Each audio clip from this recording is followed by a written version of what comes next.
सी question है ये आपका, एग्जाम्पल है for a point on the curve of intersection of the surface x square minus y square equals to c square, y equals to tangent z hyperbolic z by c, then prove that rho equals to minus sigma 2x square by c। अब रो और sigma देखकर आप तो समझ ही गए होंगे कि आपको यहाँ क्या फाइंड आउट करना है, kappa and tau. For kappa and tau, first of all you have r vector and the r vector is xi, yj and zk. But here you have a equation in the form x, y, z combine है। तो मैंने क्या करा, एक codes का use करा है यहाँ पर जो इन इक्वेशंस को क्या करता है, सेटिस्फाई करता है। सो मैंने यहाँ सब्स्टिट्यूट किया कि मेरे पास जो z है, यहाँ आप अगर यहाँ देखो तो z tangent hyperbolic z by c component मेरे पास है, एक है x square minus y square equals to c square. So इसके लिए मैंने क्या कॉम्पोनेंट लेट किए, x equals to C cos hyperbolic t, y equal to c sine hyperbolic t and z equals to z component मैंने यहाँ क्या choose करा है, सी टी। z कॉम्पोनेंट को मैंने यहाँ क्या चूज करा है, सी टी। अब आप अगर यहाँ देखो तो आपके पास जो r वेक्टर है वो क्या है, सी cos hyperbolic T.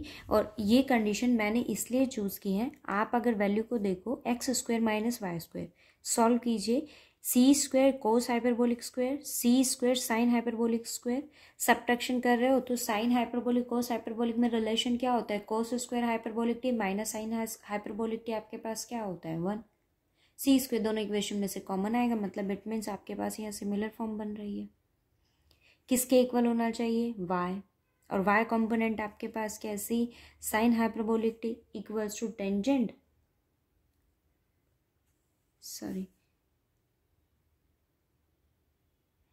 and y component is equals to x tangent hyperbolic z by c।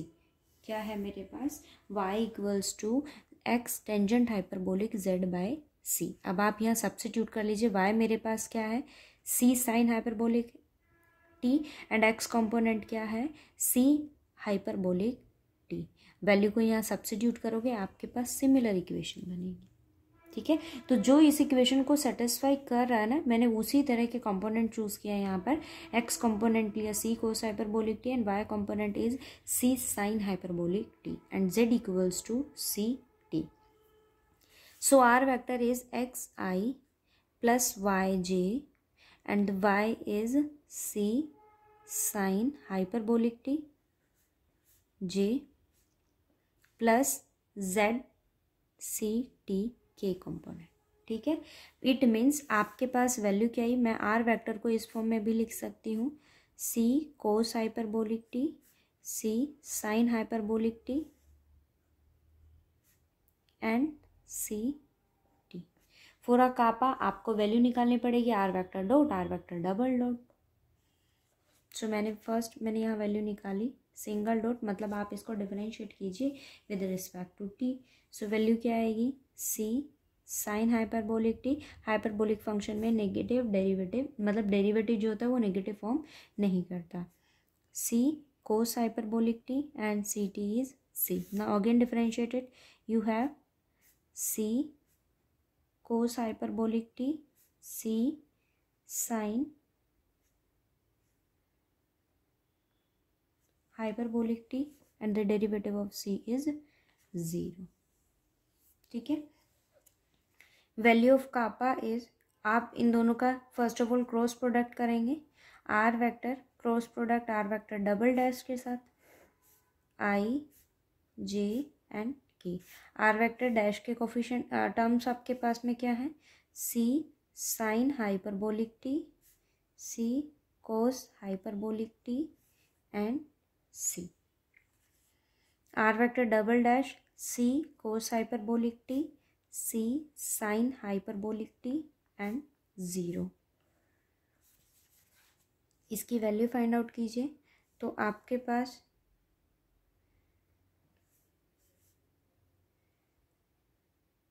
C square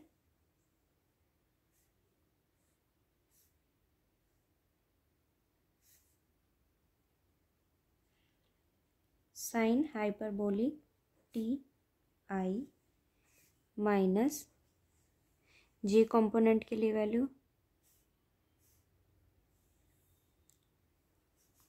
क्या आएगा, minus c square cos hyperbolic t j and k is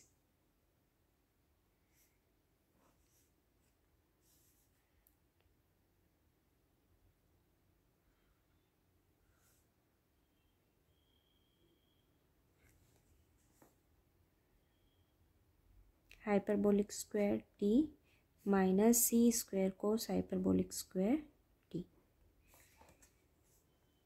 minus c square sine hyperbolic t i plus c square cos hyperbolic t जी। अब आपको पता है cos hyperbolic square minus sine hyperbolic square क्या होता है, 1। सो मैंने क्या किया, माइनस सी स्क्वायर यहाँ से कॉमन लिया, आपके पास वैल्यू क्या आ गई, सी square and kappa.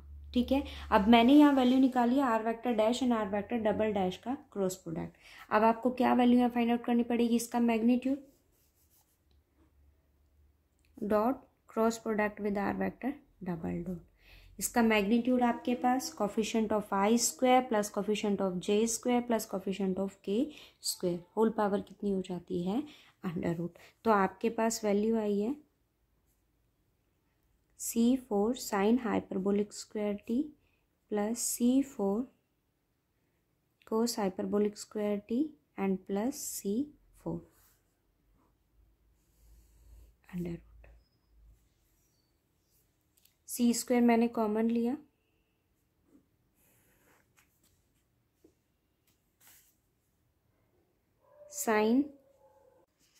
Sign hyperbolic square plus cos hyperbolic square t plus 1।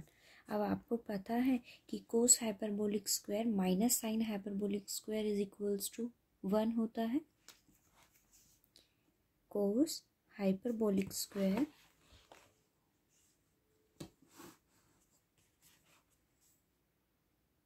Minus sine hyperbolic square t equals to 1। आप यहाँ से वैल्यू निकाल लीजिए साइन हाइपरबोलिक स्क्वायर की, is cos hyperbolic square t minus 1 and this minus 1 is cancelled with this 1, so we get c square under root sin hyperbolic square is cos hyperbolic square t minus 1 plus cos hyperbolic square t plus 1। तो आपके पास value आई है यहाँ पर c square 2 cos hyperbolic square t. Under root से remove करेंगे तो वैल्यू क्या आ जाएगी, under root 2 cos hyperbolic t. For a curvature for a kappa की वैल्यू अगर मैं फाइंड आउट करूँ r vector dot cross product r vector double dot, इसका मैग्नीट्यूड हमने निकालना है ना। वो अब आपको क्या फाइंड आउट करना है, आर वेक्टर डॉट का मैग्नीट्यूड। तो आपके पास आर डॉट वेक्टर की वैल्यू क्या है, ये आप इसका मैग्नीट्यूड फाइंड आउट कीजिए। आर वेक्टर डॉट मैग्नीट्यूड, तो मैग्नीट्यूड में आपके पास क्या वैल्यू आ जाएगी, under root i vector square plus j और प्लस के, तीनों वेक्टर्स की वैल्यू है मेरे पास। हम सब्स्टिट्यूट करेंगे तो आपके पास वैल्यू क्या आएगी, c square sine hyperbolic square t plus c square cos hyperbolic square t and plus c square. Under root है मेरे पास पूरे टर्म पर, मैंने यहाँ क्या किया, सी स्क्वायर को कॉमन लिया,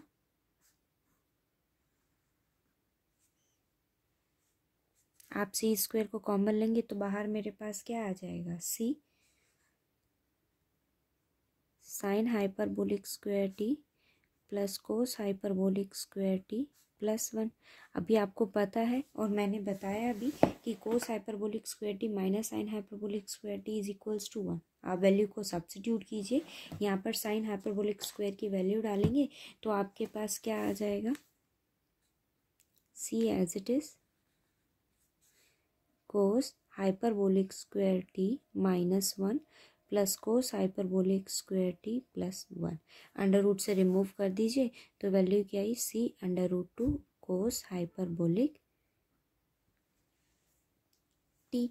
अब आप वैल्यू कैसे निकालते हैं, curvature kappa magnitude r vector dot cross product with are vector double dot over r vector का मैग्नीट्यूड विद होल क्यूब। दोनों की वैल्यू सब्स्टिट्यूट कीजिए। ये मेरे पास क्या, under root 2 c square cos hyperbolic t, under root c square cos hyperbolic t, और ये मेरे पास आर वेक्टर डॉट का मैग्नीट्यूड। ठीक है, वैल्यू हम सब्स्टिट्यूट करेंगे।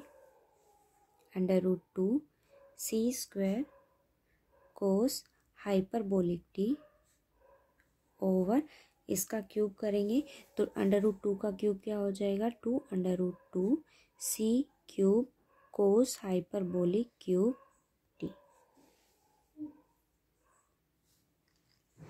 जो टर्म आपके पास कैंसिल होती है उसे कैंसिल कीजिए।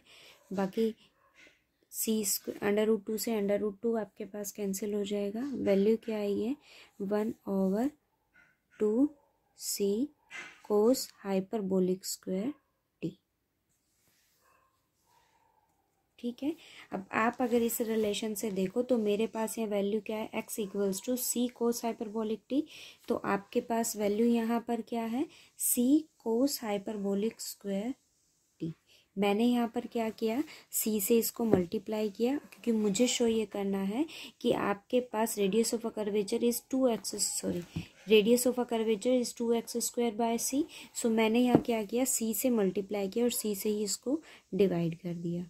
तो आपके पास वैल्यू क्या आ गई, ये it means C over 2x square. ठीक है, और रेडियस ऑफ कर्वेचर आपके पास क्या होता है, रो इज इक्वल्स टू 1/कापा। आप इसका रेसिप्रोकल कर दीजिए, वैल्यू क्या आ गई, 2x स्क्वायर बाय सी। अब मुझे क्या फाइंड आउट करना है, सिग्मा। तो सिग्मा के लिए आपको क्या निकालना पड़ेगा, टॉर्जन। टॉर्जन के लिए मुझे क्या निकालना पड़ेगा, R vector dot are vector double dot and R vector triple dot का स्केलर ट्रिपल प्रोडक्ट। बट मेरे पास यहाँ क्या है, are vector dot are vector double dot, मुझे यहाँ क्या निकालना है, आर वेक्टर ट्रिपल डॉट। तो मैं यही इसको सिंप्लीफाई कर रही हूँ, किसके इक्वल होगा, c sine hyperbolic t and c cos hyperbolic t और 0। ठीक है, और स्केलर ट्रिपल प्रोडक्ट के अकॉर्डिंग आपको वैल्यू किसी भी वे में आप निकाल सकते हो। चाहो तो उसको मैग्नीट्यूड के कॉरेस्पॉन्ड निकाल दीजिए, या फिर आप इन दोनों का डॉट प्रोडक्ट कीजिए और इसके साथ क्रॉस प्रोडक्ट कीजिए। देखो आर वेक्टर डॉट के जो कोफिशिएंट है मेरे पास आई जे के में क्या है, c sine hyperbolic t, c cos hyperbolic t and c. Second component आपके पास क्या है, सी cos hyperbolic t, c sine hyperbolic t, third one is 0। Again c sine hyperbolic t, c cos hyperbolic t and 0। आप यहाँ देखो तो मुझे यहाँ इस इक्वेशन का क्या निकालना है, इस मैट्रिक्स फॉर्म का मुझे क्या निकालना है, डिटरमिनेंट निकालना है। तो मैंने यहाँ क्या किया, इसके कॉरेस्पॉन्ड मैंने यहाँ डिटरमिनेंट इसका फाइंड आउट किया। तो आपके पास वैल्यू क्या आएगी, c with respect to this. ठीक है, यहाँ से मैंने इसका डिटरमिनेंट फाइंड आउट किया। Then c square cos hyperbolic square t minus c square sine hyperbolic square t. ठीक है, but cos square cos hyperbolic square minus sine hyperbolic square is 1। तो आपके पास वैल्यू क्या आ गई, c and c square equals to c cube. ठीक है, अब टो की वैल्यू मेरे पास क्या होती है, are vector dot are vector double dot and R vector triple dot divided by magnitude of R vector dot cross with are vector double dot whole square. Value substitute करेंगे, यहाँ मेरे पास इसकी वैल्यू क्या आई है, सी क्यूब, बट ये आपके पास क्या है, ठीक है, इसका स्क्वायर करेंगे, देन सी 4 2 √2 आपके पास क्या हो जाएगा 2 and cos square hyperbolic T. Value डालेंगे 2c4 कोस हाइपरबोलिक स्क्वायर टी। ये वैल्यू कैंसिल हो जाएगी, आपके पास क्या आया c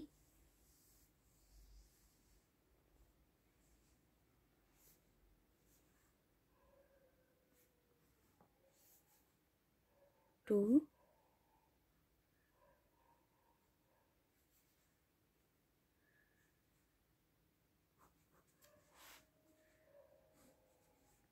2c कोस हाइपरबोलिक स्क्वायर टी। ठीक है, बट अगर आप यहाँ देखो मेरे पास x कंपोनेंट क्या है c cos hyperbolic T, x equals to C cos hyperbolic T है। बट मैं अगर यहाँ देखूँ तो मेरे पास कोस स्क्वायर है, मुझे c का भी स्क्वायर इसे बनाना है, तो मैंने क्या किया c से मल्टीप्लाई किया और c से ही इसको डिवाइड किया। आपके पास वैल्यू क्या आई है c/2c² cos hyperbolic square T. It means c/2x square. ठीक है, and the sigma is reciprocal of 1/2। तो मेरे पास वैल्यू यहाँ क्या आई है 2x² c। ठीक है, अब आप अगर दोनों कंडीशन से देखो तो मेरे पास एक वैल्यू ये है सिग्मा, और अगर मैं यहाँ से देखूँ तो रो मेरे पास क्या है 2x² c। बट अगर मैं लेफ्ट साइड बात करूँ, लेफ्ट हैंड के अकॉर्डिंग अगर मैं बात करूँ तो जो आपके पास सिग्मा है उसका साइन क्या हो जाएगा change by the left hand. ठीक है, लेफ्ट हैंड सिस्टम के अकॉर्डिंग मेरे पास इसकी वैल्यू क्या हो जाएगी चेंज हो जाएगी। तो ये पॉजिटिव है, उसके अकॉर्डिंग ये वैल्यू क्या हो जाएगी नेगेटिव हो जाएगी। अदरवाइज आपके पास ये दोनों केसेस क्या है सिमिलर है, रो and sigma both are equal, but by the left hand system this becomes a with negative sign। ठीक है, ये टर्म आपके पास कैसे हो जाएगी नेगेटिव हो जाएगी। Okay, next example is if a tangent and binormal at a point of a curve makes angle theta and phi with a fixed direction. Here this mentioned it fixed direction, so the mean with fixed direction is that magnitude with any vector is always a fixed। so fixed मैंने यहाँ क्या ले लिया alpha. ये क्या कहता है a magnitude is alpha because of fixed direction। Tangent और बायनॉर्मल दो चीज़ों की यहाँ बात की है, तो मैंने इन्हीं दो कॉन्सेप्ट का यूज़ किया कि टेंजेंट अगर मेरे पास है then this is always a 1 and binormal then this is also a 1। और इन्हीं दोनों रिजल्ट्स का मैंने इसीलिए यूज़ किया क्योंकि मुझे कॉन्सेप्ट के अकॉर्डिंग क्या चाहिए, स्टेटमेंट के अकॉर्डिंग टेंजेंट और binormal. It means we have A equals to alpha and B A equals to alpha. दो एंगल मेरे पास है तो मैंने इसके अकॉर्डिंग क्या ले लिया theta and phi, then cos theta and cos phi. Now differentiated because of D theta by D phi, differentiated with respect to S, so D T by D S dot A equals to alpha minus sine theta and D theta by ds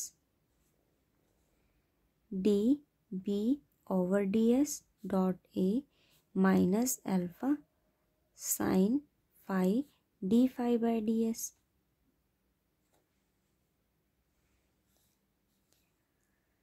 by Sternfeld formula t cap dash is kappa n cap dot a equals to minus a sin theta d theta by ds।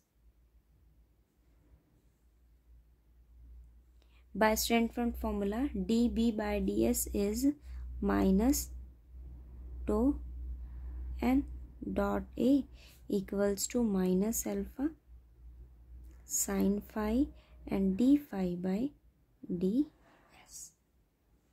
Okay, now divide these equations, both of them.